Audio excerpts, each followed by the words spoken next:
ఈ పవిత్రమైన నేలకున్న ఒకే ఒక నిబంధన, 4 రోజులు ఉండిపోతావు.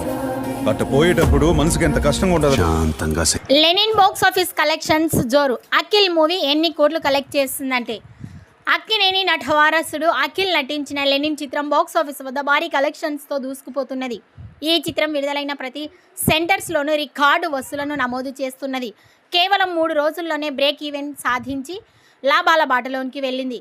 ఇక ఈ చిత్రం 5వ రోజు కూడా మంచి వసూలని రాబడుతూ నిలకడగానే కలెక్షన్స్ని రాబట్టింది. ఈ చిత్రం 5వ రోజు 3.5 నుంచి 4 కోట్ల రూపాయల వసూలు చేసినట్లుగా తెలుస్తోంది. దాంతో ఈ సినిమా 70 కోట్లకు పైగా కలెక్షన్స్ని రాబట్టినట్లుగా తెలుస్తోంది. ఇక లెనిన్ చిత్రం 6వ రోజు కూడా కలెక్షన్స్ మంచిగానే రాబట్టినట్టుగా తెలుస్తోంది. 3 నుండి 3.5 కోట్ల రూపాయల వరకు రాబట్టినట్టుగా తెలుస్తోంది. ఇక ఈ సినిమా లాంగ్ రన్లో 100 కోట్ల క్లబ్లో చేరుతుందో లేదో మీ అభిప్రాయాన్ని కామెంట్స్ రూపంలో తెలియజేయండి.